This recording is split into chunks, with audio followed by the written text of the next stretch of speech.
자, 우리 계속해서 하나님 말씀 창세기 1장 3절, 지난번에 우리가 1절, 2절 했죠. 이 말씀을 3단계로 우리가 분석하는 법을 배웠죠. 첫째는 내용을 정확히 파악하라. 두 번째는 그 말씀 속에 있는 진리를 묵상으로 캐내라.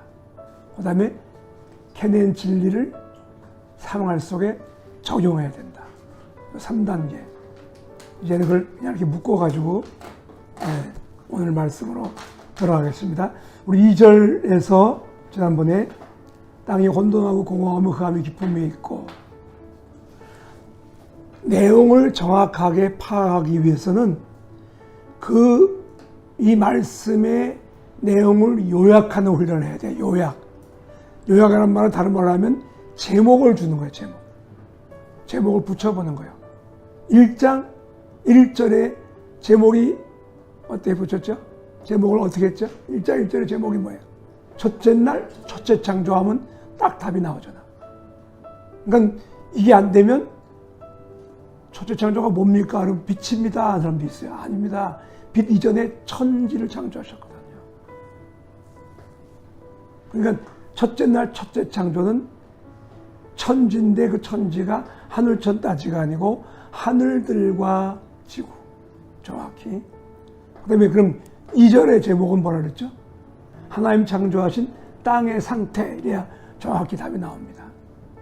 그런데 그 땅의 상태가 어땠다는 거예요? 혼돈, 공허, 흑암. 이거는 전능하신 완벽하신 하나님이 지구, 땅을 창조할 때 절대로 이러한 상태로 창조할 수 없다. 근데 왜 이런 상태가 나왔느냐? 이걸 알기 위해서는 1절을 정확히 이해해야 된다 그랬죠. 하늘들, 하나님이 1절에서 하늘들을 창조하시면서 그 하늘들에 또 거하는 존재들, 천사들을 창조하셨고, 그러니까 1장 2절 오기 전에 1장 1절 속에 벌써 영적인 세계와 영적인 존재들이 존재하고 있었다. 창조가 됐었다는 거죠. 그러다가 어떤 일이 벌어졌냐? 바로 1장 2절. 땅이 혼돈하고 공허하고 흑암이 깊음 위에 있는 그런 상태가 된 거죠. 그렇다면 1절과 2절 사이에 뭔가 어떤 역사가 일어났다는 것을 우리가 알 수가 있죠. 어떤 역사가 있었죠? 루시엘이 천사 3분의 1을 데리고 하나님을 대적하려는 마음을 품었지. 어느 사람들은 하나님을 대적해서 저항했다는데 그럴 수 없어. 절대로 마귀와 그 군대들은 하나님의 대적자가 아닙니다. 우리는 빛과 어둠, 그러면 빛은 하나님이고 어둠은 마귀인데 빛과 어둠이 싸운다. 아니요. 마귀는 하나님을 대항해 싸울 수가 없어요. 그 마음에 반역의 마음을 품자마자 하나님이 바로 징계해버립니다. 그래서 어디까지 미칩니까? 우리 에레미야 4장 23절에 나오죠. 땅이 혼돈하고 공허하고 흑암이 나옵니다. 왜? 하나님의 맹렬한 진노로 깨어졌다 그랬어요. 지금 과학자들이 그걸 찾고 있습니다. 우주에 있는 이런 별들 상태가 깨어지는 흔적이 많다는 거예요. 이렇게 깨어지는 흔적이. 뭔가 그때 깨어진 거죠. 깨어진 흔적입니다. 그러니까 이제 여기 1장 5절에 보면 이는 첫째 날이니라. 이게 첫째 날인데 이 첫째 날은 지금의 하루가 아니라 그랬죠. 하루는 언제부터예요? 넷째 날 태양이 생긴 다음부터가 지금의 하루가 나온 겁니다. 그러니까 셋째 날까지는 하루가 얼마 기간을 알 수가 없어요. 다시 말하면 지구가 생긴 기간을 모릅니다. 1절과 2절 사이가 얼마나 지나가는지 몰라요. 하여튼 영적인 존재들이 그 하나님의 성산에서 하나님의 에덴에서 왕래하면서 지냈던 그 세월들을 우리는 모릅니다. 언제 하나님을 거역할 마음이 생겨서 언제 그리 깨어졌는지를 모릅니다. 여하튼 그러다가 2절 상태가 된 거죠.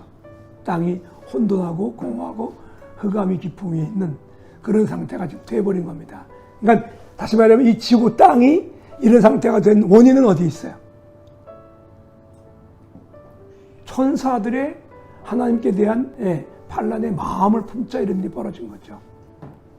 자, 그래서 요건 이제 실제적인 상태고 영적인 내용을 볼 때 이건 어떤 의미가 있더랬어요? 이 묵상을 통해서 우리가 깨닫죠.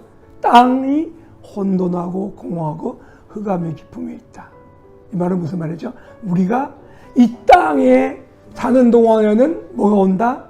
끊임없는 혼돈, 공허, 흑암. 이것이 우리의 모든 문제라 그랬어요. 이 땅에 수많은 문제가 있지만 그 모든 문제를 탁 나누면 세 밖에 없어. 이 혼돈, 공허, 흑암이라는 이 문제가 있을 때 사람들은 어떤 태도를 취합니까? 이런 문제가 오면 당황하고 고민하고 원망하고 낙심하고 절망하고 마지막은 참여라는 거예요. 목숨을 끊어버려요. 왜? 방법이 없잖아. 그런데 다시 말하면 예수를 믿는 사람이든 안 믿는 사람이든 우리가 1장 1절에서 태초에 하나님이 천지를 창조하시느라 해서 이미 영적 진리를 깨달았죠. 시작을 하나님과 함께하면 창조의 역사가 일어난다는 진리를 깨달았어요. 아, 그렇다. 하나님과 함께하면 창조가 일어난다. 그래서 우리는 하나님과 함께 모든 걸 시작합니다. 그럼 창조 역사가 일어납니다. 그러나 기억할 게 있어요. 하나님과 함께 시작한 사람들이라도 문제는 있을 수 있다는 거죠. 착각하면 큰일 납니다. 예수 믿고 하나님을 섬기면 모든 문제가 없어지는 거 아니에요? 다시 말하면 예수님을 태우고 간 배도 풍랑 만날 수 있었어요. 근데 그 풍랑이 장난이 아니죠. 어떤 풍랑이었어요? 제 아들이 뭐라 그랬어요? 우리가 죽게 되었나이다. 죽음 직전에까지 가는 문제를 당합니다. 시편에 나오죠. 이 풍랑이 광풍이 일어나서 올라갔다 내려갔다 지각이 혼돈해서 막 죽을 지경이 됐을 때 그런 환경을 만난다 그랬어요. 그런데 여기서 다른 점이 뭐냐고요. 하나님과 함께 한 사람과 하지 않은 사람의 차이가 뭐냐고. 차이가 뭡니까? 나오잖아. 하나님의 신이 수면에 운행하시니라. 요게 뒤에 나오잖아. 혼돈, 공허, 흑암이 있지만 하나님의 신이 수면에 운행했다는 거죠. 이것이 하나님을 믿는 사람과 안 믿는 사람의 차이점이에요. 똑같은 문제가 오지만 여기서 우리는 뭘 기억해야 돼? 우리 안에 하나님의 신이 운영하고 계시다. 이걸 자꾸 잊어버려 우리는. 전지전능하신 그 신이 성령님이 내 안에 계시다. 근데 우리 왜 두려워하지? 왜 염려하지? 왜 근심하지? 하나님의 신이 우리 안에 운행하고 계신데 근데 여기 중요한 말이 있어요. 어디에 운행하셔? 수면이에요. 수면. 이미 말했죠. 수면이 어디예요? 말씀 항상 물은 말씀 말합니다. 말씀 위에 운행하셔. 성령님은 어디 계세요? 말씀 위에 계십니다. 다시 말하면 하나님의 영은 말씀과 함께 운행하고 계셔요. 또 다른 말로 하면 하나님의 말씀은 성령님과 함께 운행하고 계셔요. 말씀이 없는 성령의 역사는 없어요. 성령이 역사할 때 말씀이 움직이지 않는 것도 가짜입니다. 여러분 꼭 기억하셔야 돼요. 자, 그러니까 혼돈, 공허, 흑암의 그런 문제가 있었지만 거기 하나님의 신이 물 위에 이렇게 운행하고 계시니까 바로 일어난 게 3절입니다. 금방 읽었죠? 다시 읽어봅시다. 하나님의 신이 수면에 운행하시니까 바로 뭐가 나와? 하나님이 가라사대가 나오잖아. 이 가라사대가 뭐야? 말씀. 그러니까 이 우주 만물의 창조를 태초에 하나님이 천지를 창조했다 할 때 이 하나님이 성부 하나님이 아니고 엘로힘, 말은 복수 하나님을 말합니다. 성부, 성자, 성령 하나님이라는 것이 드러나잖아. 왜? 바로 하나님이 나오고 이절에 하나님의 신 성령님 나오시고 그 다음에 하나님이 가라사대 말씀이 나오잖아. 성삼위 하나님이 벌써 1장 1절, 2절, 3절에 다 나옵니다. 성령이 운행하는 곳에는 말씀의 역사가 일어난다. 또 한 가지, 말씀이 있으니까 뭐가 나와요? 바로 빛이 있습니다. 말씀이 가라사대가 나오니까 빛이 있어요.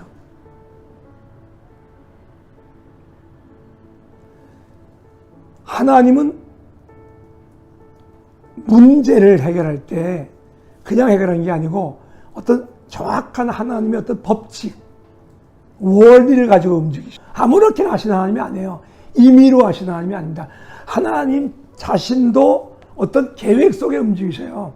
뒤에 나오지만 하나님 어떤 일을 하시기 전에 그냥 하시는 게 아니라 하나님은 어떤 일을 하시기 전에 먼저 뭘 하십니까?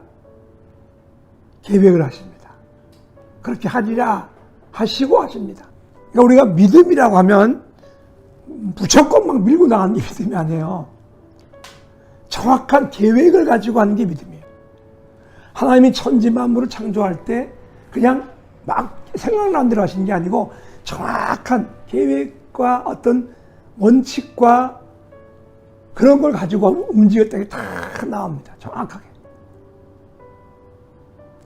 혼돈, 공허, 흑암이라는 문제에 있어서 하나님이 이걸 해결하실 때 제일 먼저 뭘 해결하셨죠? 어둠 문제를 해결하셨잖아. 어둠 문제 해결하는 방법은 뭐예요? 빛밖에 없어요. 빛밖에 없어요. 그래서 먼저 빛이 있으라 하시면서 어둠 문제를 해결합니다. 이건 이제 우리의 모든 우리의 어떤 문제 해결의 원칙의 원칙. 이 원리가 다 적용됩니다. 근데 하나님의 신이 움직여서 그 말씀이 움직이기 시작하는 방법이 뭘까요? 우리가 할 수 있는 거예요. 하나님의 말씀을 움직이게 할 수 있는 게 뭘까? 우리의 말이에요. 참 하나님도 성령을 움직이고 말씀을 움직이게 하는 것이 하나님이 가라사대 말씀이에요. 그러니까 가장 중요한 것은 이 말이야 말. 우리 앞에 있는 혼돈, 공허, 흑암이라는 이 문제를 해결하기 위해서 우리가 할 수 있는 일이 있어요. 우리가 아무것도 안 하는데 움직이는 거 아닙니다. 우리가 뭘 할 때 하나님 움직이셔요. 시편 50편 15절. 환난 날에 나를 부르라. 하나님이 우리를 건져주시는데 환난 날에 그냥 건져주는 게 아니에요. 뭐 하라 그랬어? 나를 불러라. 소리를 내라. 우리 가만히 있는데 건져주시는 게 아니에요. 부르란 말은 물론 기도를 말하지만 또 기도하고는 또 다릅니다. 어떤 면에서 보면. 우리는 기도 그러면 우리의 어떤 상황을 조목조목 이렇게 알아내는 걸 기도로 생각해요. 물론 기도입니다. 그런데 다시 말하지만 마태복음 6장에는 중언부언하지 마라. 이 말 저 말 하란 말이 아니죠. 하나님은 네가 구하기 전에 내 모든 걸 다 알기 때문에 이 말 저 말 하지 말라는 거죠. 뭐 하라는 거예요? 그냥 불러 나를. 전번에 말씀드렸지만 탕자가 그 많은 문제를 가지고 아버지 앞에 돌아와서 아버지, 내가 아버지 돈 다 까먹었습니다. 술집에 가서 방탕했습니다. 옷도 지금 없습니다. 신발 떨어졌습니다. 반지 다 팔아먹었습니다. 이런 거 아무것도 말하지 않았어요. 와서 뭘 했어요? 아버지요 그랬어. 그냥 아버지를 부르고 이제부터 뭘 말하려고 그랬는데 그냥 아버지 부르자마자 아버지는 그냥 다 했어. 신발 씻기고 옷 갈아입히고 잔치 베풀어주고 다 준비했어. 부른 거야 그냥. 제가 말씀드렸잖아요. 예수님의 기도, 가르치신 기도의 제일 먼저가 뭐죠? 아버지. 아버지를 부르라 이거예요. 제가 말씀드렸잖아요. 기도의 흥망성쇠라는 말이 이상하고 성공과 실패라는 말을 좀 이상해요. 하여튼 이 기도가 성공하고 실패하는 첫 단어에 있습니다. 아버지여에 있어. 아버지를 부를 때부터 끝나. 어떻게 부르느냐. 딱 들으면 벌써 알아. 예수님이 하신 대표적인 설교가 뭐죠? 네, 산상수훈. 특별히 팔복. 그래서 아주 대표적인 예수님의 설교를 말하는데 그 산상수훈의 팔복에서 가장 시작이 뭐예요? 심령이 가난한 자는 복이 있나니 천국이 저희 것입니다.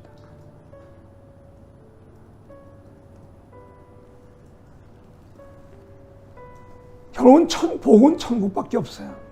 8가지 복이 아니고 복은 천국 가는 게 복이야. 팔복도 시작도 천국, 마지막도 천국. 그런데 이 천국 들어가는 이 복의 가장 기본이 뭐예요?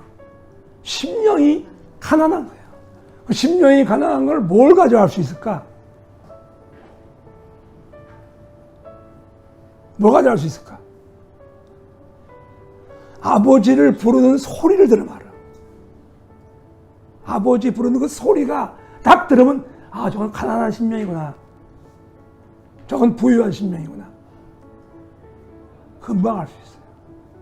그래서 그 다음이 바로 뭡니까? 애통한다 그랬잖아. 누가 애통해?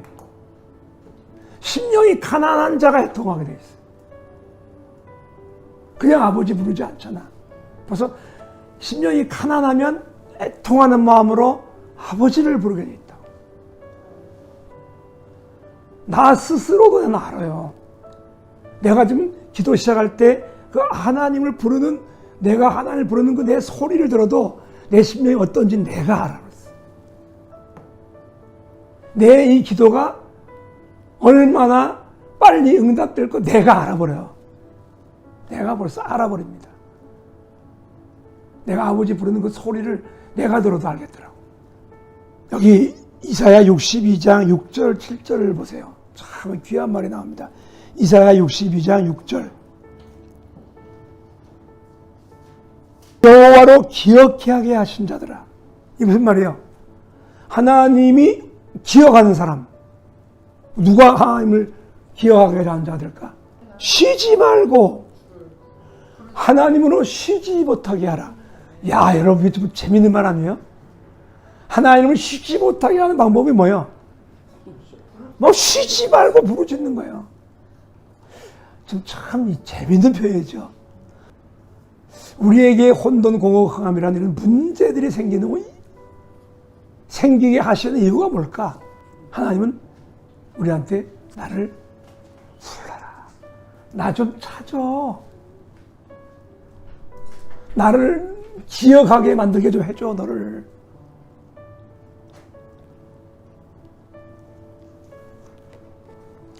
그래서 우리에게 이런 혼돈공허한 문제가 왔을 때 하나님을 부르는 거예요. 찾는 거예요. 그때 무슨 일이 벌어지냐? 금방 했죠? 하나님이 가라사대. 바로 뭐가 일어나냐? 하나님의 말씀이 시작되는 거예요. 하나님의 말씀이 선포되면 반드시 빛의 역사가 일어나죠. 왜? 말씀은 누구요?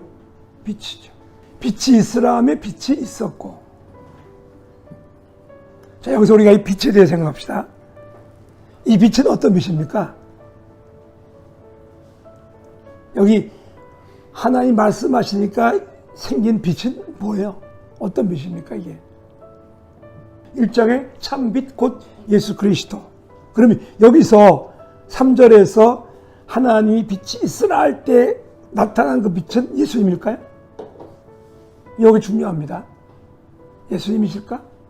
그러면 하나님이 예수님을 말씀으로 창조하셨나?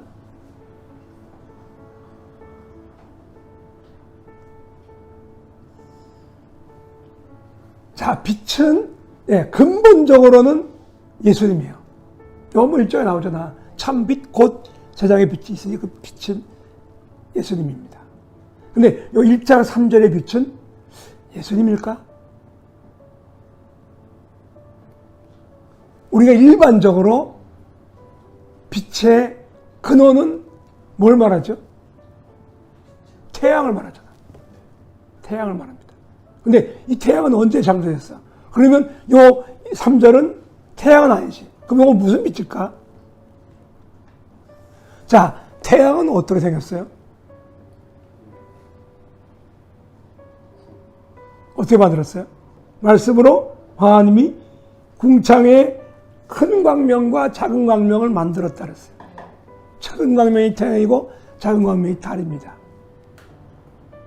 그럼 요 3절에 나오는 빛과 태양은 어떤 관계가 있을 것 같아요? 태양이 나오기 전에 빛이 있었어 없었어? 더 태양보다 더 원천적인 빛이 있었다는 거죠. 요 빛을 중심으로 둘째 날, 첫째 날, 둘째 날, 셋째 날까지 빛이 있었어. 그래서 빛과 어둠이 이게 나눠지잖아. 그 빛을 중심으로. 이건 태양은 아니에요. 태양은 아닙니다. 태양보다 더 원천적인 빛이라고 봐야지. 그러니까 우리가 볼 때 태양도 원천적인 빛은 아닙니다.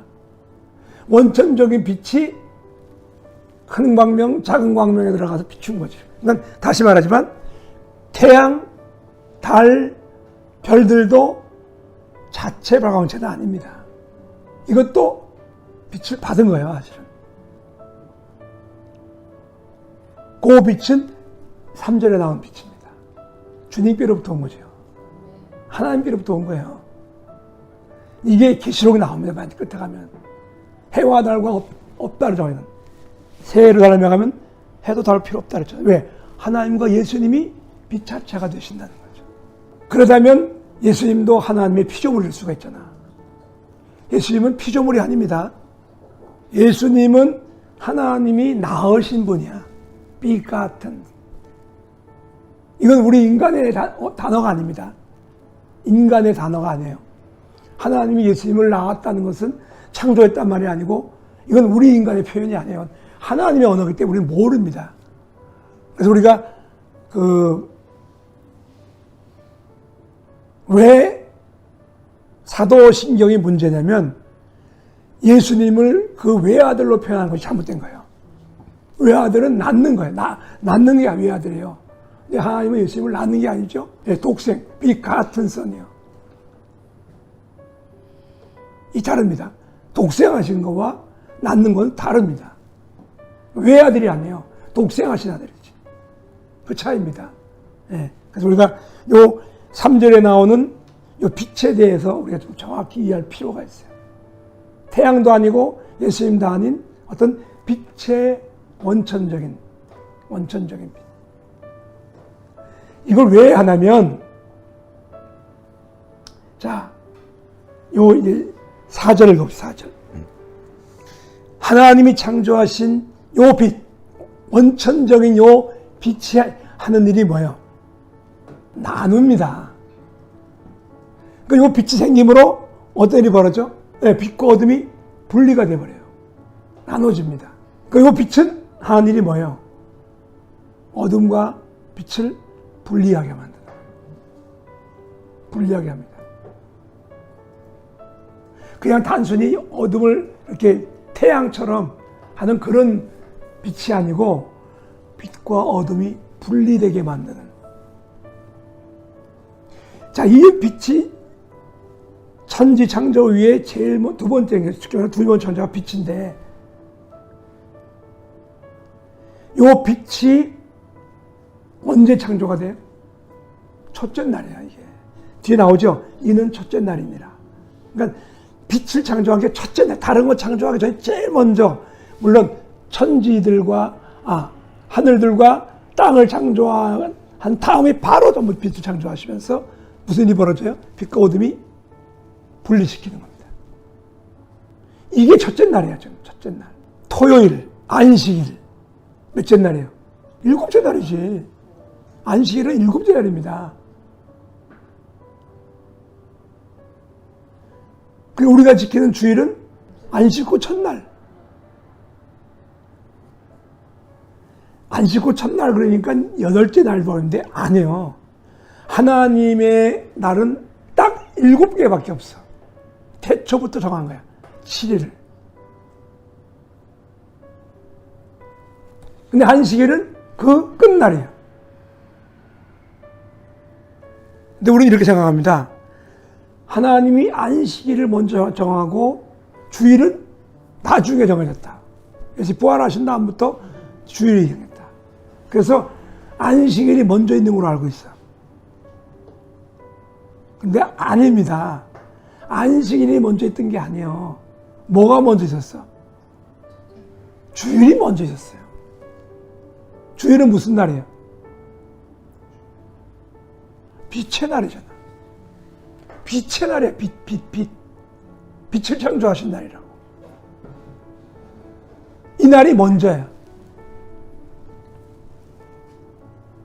그러니까 지금 안식일을 지켜야 된다. 안식일을 하면서 주일은 나중에 생긴 게 중요하지 않기 때문에 안식일을 지켜야 된다고 말하지만 천만만만의 말씀이에요.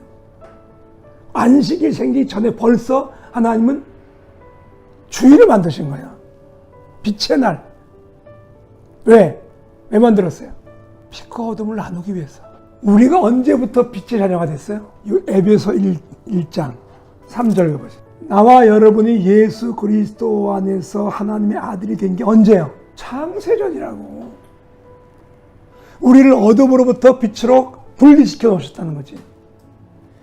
에베소 2장에 나오죠. 전에 너희가 어둠이더니 이제는 너희 그리스도 안에서 빛이라. 이게 내가 예수님을 영접한 순간 된 게 아니에요. 언제 된 거예요? 창세전에 된 거예요. 벌써 우주 만물이 창조되기 전에 첫째 날 하신 거예요. 이거 나오죠, 에베소서에. 첫째 날 하신 게 뭐예요? 우리를 어둠으로부터 분리해서 빛의 자녀가 되게 하신 것이 첫째 날 하신 거예요. 첫째 날. 너무너무 놀랍지 않습니까? 저는 이걸 깨닫고서요, 깜짝 놀랐어요. 주일이 먼저였구나. 첫째 날이었구나. 우리를 벌써 어둠으로부터 분리시켜서 자녀가 되게 하신 것이 이 첫째 날이었구나. 빛의 날이었구나. 일곱째 날 다음 날이 아니었어. 벌써 첫째 날이었어. 안식일은 마지막 날이에요. 주일은 첫째 날입니다. 주의 날입니다. 주님의 날입니다. 우리를 어둠으로부터 분리시켜서 창세전에 우리를 하나님의 자녀가 되게 하셔. 이건 우리가 이해를 못해. 이건 우리 믿어야 돼, 그냥. 이걸 바울이 알기 때문에 뭐 했죠? 찬송하리로다. 놀랍다. 이게 놀라운 비밀이다. 이 주일에 대한 개념을 이 창세기에서부터 찾아야 돼. 일요일이 아닙니다. 우리 어둠으로부터 분리된, 어둠이더니 이제 그리스도 안에서 빛이라. 예수님 안에서 빛이라.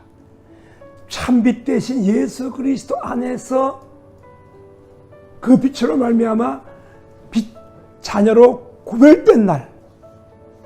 그게 바로 첫째 날이에요. 이걸 보고 하나님이 뭐 하셨다? 뭐해서 하나님이 너무너무 기쁘신 거예요. 예수님이 이 땅에 오신 목적이 뭐예요? 수없이 많지만, 자, 실제 사건을 한번 봅시다. 요한복음 9장의 1절부터 한번 잠깐 보십시다. 어떤 있는가 하면서 소경을 주님이 고친 사건이 나오는데, 이 사건은 그냥 소경을 고친 사건이 아닙니다. 여기서 주님이 왜 내가 이 땅에 왔는가를 보여주시는 거예요. 5절에 뭐랬죠? 내가 세상의 빛이다. 이 소경이 어떻게 눈을 뜨게 됩니까? 10절 보세요. 너 어떻게 보게 됐어? 예수님이 행하신 어떤 일을 그거로 붙이고 이게 중요한 게 아니에요. 이 사람이 보게 된 건 뭡니까? 빛을 봤잖아. 1절이 뭐야? 예수께서 길 가실 때 날 때부터 소종된 사람을 보신지라. 예수님이 소종을 봤어. 보니까 그 사람, 그 소종이 보게 되는 거예요. 예수님은 빛이야. 소종이 빛을 보니까 보게 되는 거예요. 그러니까 이 사건의 실체가 뭡니까? 예수님이 어떻게 소경의 눈을 뜨게 했느냐? 침이냐? 진흙이냐? 씻는 거냐? 이게 중요한 게 아닙니다. 바로 빛이신 예수님이 그 소경을 봄으로, 그 소경이 예수님을 봄으로 보게 되는 거죠. 뭘 말합니까? 예수님은 빛이시라는 거예요. 그분은 빛이에요, 그냥. 예수님이 39절에 나옵니다. 보지 못한 자로 보게 된다. 나를 보면 보지 못한 자가 보게 될 것이다. 이건 단순히 소경의 눈을 뜨는 게 아니죠. 그 본다는 말이 뭐예요? 영생을 얻는 것이죠. 이 본다는 표현을 써요. 요한복음 9장에 40절 나옵니다. 보게 되고 생명을 얻게 될 것이다.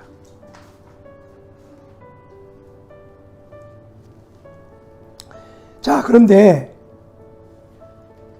이 사람들의 눈을 뜨게 하고 생명을 얻게 하는 것은 그 누구 인간도 할 수 없어요.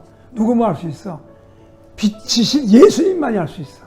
그 어떤 인간도 빛을 줄 수 없어. 소크라테스, 마호메트도 무슨 공자도 누구도 세례요한도 엘리야도 모세도 빛이 될 수 없어. 오직 예수님만이 빛이시. 근데 내가 빛이다 하고 나타난다면 그 누구야? 그렇죠, 저 그리스도입니다. 자존하여 내가 하나님이다. 아무도 세상에 빛이 될 수 없어요. 우리는 그 빛 대신 예수님을 나타내기 위해서는 어떻게 돼? 봐야 되고 빛을 받아야 돼. 반드시 받아야 됩니다. 받지 않고는 빛을 발할 수가 없어. 모세의 얼굴에서 빛이 나왔죠.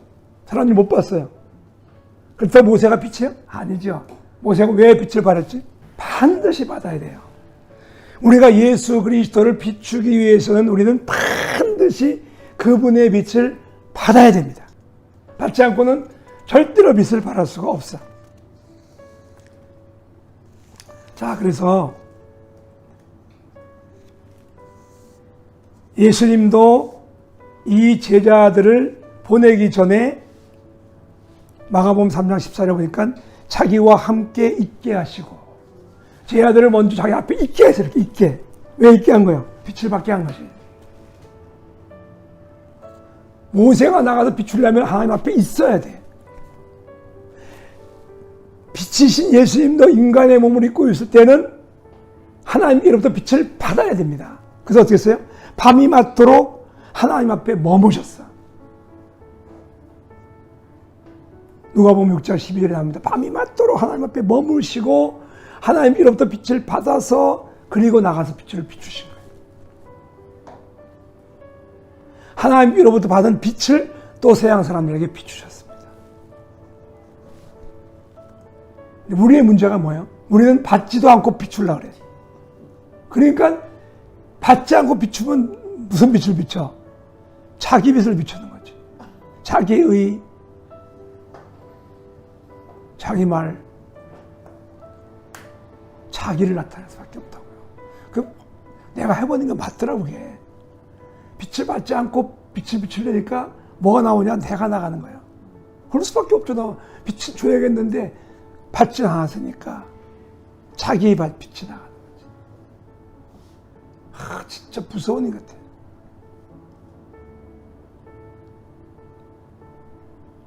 하나님의 아들이신 사실 빛이신 그분도 빛을 받아가지고 비쳤다면 우리는 어떻게 됩니까? 여러분, 태양도 아까 말했지만 달이 발광체가 아니잖아. 해로부터 받아서 반사체잖아. 그럼 태양이 또 발광체입니까? 아니라고. 우리 배웠잖아. 창세기 1장 3절에 그 원빛으로부터 또 받아서 달에게 비춰준 거죠. 그 누구도 발광체가 될 수 없어. 반사체일 뿐. 우리가 얼만큼 빛 대신 주님 앞에 머무느냐에 따라서 우리가 사람들에게 빛을 비춰줄 수 있는 것 같아. 하나님이 가라사대 빛이 있으라. 하나님도 모든 우주 만물 창조를 말씀으로 하셨습니다. 다른 성경은 뭐라 그랬죠? 그 입의 기운으로 했다 그랬어요. 그 입의 기운으로. 다시 말하면 여러분, 하나님의 이 말씀은 뭐예요? 하나님 입의 기운이고 파장입니다. 파장이에요, 파장. 놀라운 것은 하나님이 이 입술의 기운을 우리 입에다가 부어주었어. 뒤에 공부하겠지만 우리가 하나님의 형상을 따라 지은 바 됐는데 그 하나님의 형상 중에 하나가 뭐냐면 말이죠. 정말 어느 존재에게 주지 않은 하나님의 형상의 특징이 뭡니까? 우리 인간만이 말을 한다는 거죠, 말. 어떤 동물을 어느 동물도 말할 수 없어요. 소리는 내지만 말은 아닙니다. 인간만이 말을 하는데 그건 뭐예요? 하나님의 형상의 제1형상은 우리가 말할 수 있다. 말로 뭐래? 우리 말이 뭐가 나가요? 기운이 나간다. 파장이 나가는 거예요. 그 파장으로 뭐랍니까? 움직여. 창조하는 거죠. 빛이 있으라라고 하나님이 말씀이 파장이 돼 나가니까 빛이 있었어요. 그 어마어마한 하나님의 말씀의 파장의 기운의 능력을 하나님 우리에게 주셨어요. 그래서 우리 인간만이 창조의 능력이 있는 거 아시죠? 하나님은 우리 입에서 나오는 말로 배부르게 하고 그 입술이 나온 모든 거로 우리를 만족하게 하고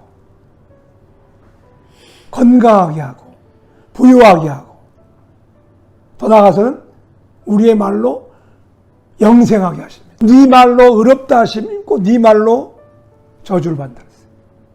우리 영생하는 것도 우리 말입니다. 정말 놀랍죠. 정말 놀랍습니다. 사람이 죽고 사는 것이 혀의 권세에 달렸다. 잠언 18장 21절에 나옵니다. 살고 죽는 것도 혀의 권세, 우리 말의 입의 권세. 우리 말을 정말 잘해야 돼. 잘 써야 돼. 지금 오늘 주신 3절 말씀에서 우리가 4절까지 들어갔죠. 빛과 어둠을 나누셨다. 이 나누는 것은 이미 모든 것들이 창조되기 전에 벌써 첫째 날 하나님이 하신 일이다. 그리고 하나님 그걸 보고 벌써 하나님이 좋았더라. 좋았더라 나옵니다. 제일 먼저 나온 좋았더라 이게요. 창세기 제일 먼저 나온 좋았더라 이겁니다. 빛과 어둠을 나누시고 하나님 너무너무 기뻐하셨다는 거예요. 그냥 빛과 어둠이 나누어지는 거 보고 좋아하신 게 아니고 전에는 어둠이던 우리들이 빛을 통해서 빛의 자녀가 된 걸 보고 하나님이 기뻐하셨다는 거예요. 그래서 5절에 보니까 5절 읽어보세요. 분리하시고 부릅니다. 뭐라 불러? 칭한단 말이 뭐예요? 부른다는 거죠. 전에 너희는 어둠이더니 이젠 세상에서 너희가 빛이라 라고 우리를 불러주신 거예요. 칭하신 거예요. 여러분 이게 축복입니다. 우리가 이 구원을 말할 때 제일 먼저 구원이 첫 단계가 뭐죠? 칭의요. 우리가 어려워진 게 아니에요. 죄인이지만 어렵지 않지만 뭐라고? 어렵다고 불러주는 게 칭의. 이 첫 단계입니다. 구원은 우리가 어려워진 게 아니에요. 우리 아직도 여전히 죄인이에요. 어렵지 않아요. 불러주신 거예요. 이 구원의 첫 단계입니다. 칭의. 그 다음에 부르신 다음에 어떻게 우리를? justify. 칭의. 그 다음에 sanctify. 우리를 성화. 그 다음에 우리를 glorify. 영화롭게 만드는. 영과 혼과 몸까지. 이게 구원입니다.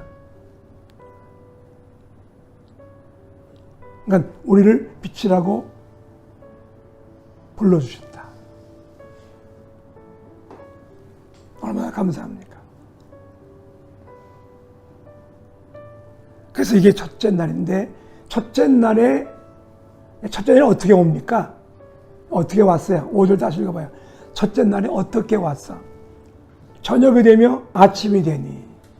자, 여러분, 이거 왜 저녁이 먼저 오죠? 이런 부분들이 우리가 적용하는 부분이고, 묵상해서 깨달아야 되는 부분이에요. 여하튼, 우리 인생의 삶 자체가 뭐가 먼저 와? 거의 저녁이 먼저 옵니다. 어둠이 먼저 옵니다. 그 다음에 빛이 와요.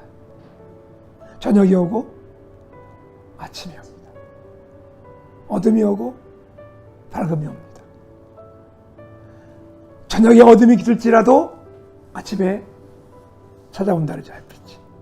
여러분, 그래서 우리는 우리에게 찾아온 저녁 어둠을 두려워하면 안 돼. 반드시 뭐가 와? 아침이 옵니다. 새벽이 옵니다. 인류의 역사의 마지막도 뭐가 먼저 와? 어둠이 오죠.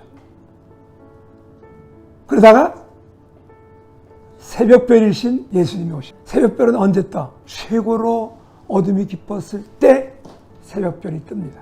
인류의 역사도 마찬가지예요. 주님이 언제 오시나?